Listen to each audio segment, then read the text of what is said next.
All right, let's turn things over to Mike Everett tracking our forecast, and it's looking like a very beautiful one. I am just pleased. I just really was super happy with the way that the weekend worked out there.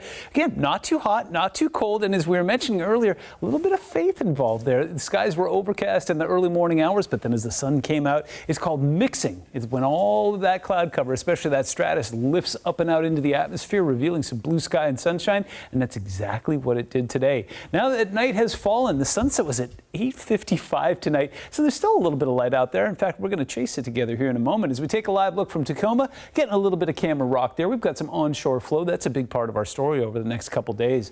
Take a look at Claylock. Take a look at the silhouetted trees out there, the last light on the horizon out there. What a fantastic view and a great day to be out there. Westport, well, I can tell you with 100% certainty that it is dark out there now, but it actually turned out to be a pretty nice afternoon as well. Mount Rainier in Paradise, yep, dark in the parking lot there. And then Sun Mountain Lodge off towards Winthrop. We're seeing a fantastic silhouette of the Cascades from the eastern side there, looking off towards the west. You can even see the sun deck there looking fantastic. What to expect? Onshore flow, we're already seeing some of it. That's going to continue pushing more of those morning clouds, but again, if you have faith, you'll see some afternoon sunshine out there. Maybe a little slower to clear because temperatures are going to be dropping a bit. In fact, Tuesday and Wednesday, we'll see them get down quite a ways below average. We're talking about upper 50s and lower 60s across the region, but then warming nicely into the weekend. How warm? Well, starting on Thursday, we're going to see those break into the 70s and 80s, and then that continues into next week as well. So again, just that theme continues of Goldilocks weather. Not too hot, not too cold, just right.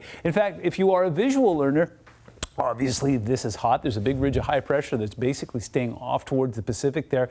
There is a low pressure system with some cooler temperatures, but that's going to be held at bay as the high pressure builds across the region here, but not directly overhead. What that means is those temperatures will be warm, but not hot. And that's kind of fantastic. Taking a look at this right now, speaking of fantastic, there is literally nothing going on in the state of Washington right now. And that's really good news in the context of those storms that we were tracking last week, especially off towards the eastern side of the state. It wasn't puppies and bunnies for everybody. We did see some showers and some storms down towards our south, especially Northern California, portions of Nevada, and some of that sliding off into Utah, Idaho, Montana. So we did pretty good. There were also some storms today in Colorado that are now moving off into Kansas and Nebraska as we speak. Take a look at future radar. I'm just going to let it roll through Monday, through Tuesday, into Wednesday, because that's the first time that we'll see anything even remotely like moisture as we see that onshore flow. And most of that will be bark without bite. There will be some cloud cover. There will be some light showers over top of the Olympics and portions of the Cascades here and there, possibly a spotty shower here and there down in the lower elevations.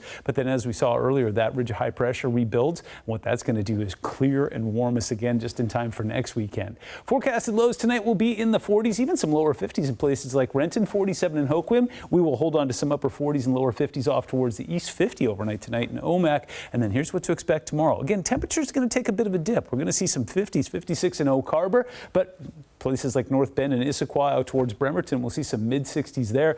Everett will struggle to hit 60. 63 in Eatonville tomorrow. Enumclaw hits 62. Meanwhile, our friends in Shelton get 65 along with Olympia. Near the coast, it'll be grayer, it'll be cooler, so we'll see some mid to upper 50s there. As soon as you head inland, we get some mid-60s in places like Kelso, and even off towards the east, some low 80s in Walla Walla and Moses Lake and Tri-Cities, which is always warm. We'll be in the upper 80s, but not the 90s. 7-day forecast shows some incremental warming as we head through the week, back into the 70s by Friday and 80s next Monday.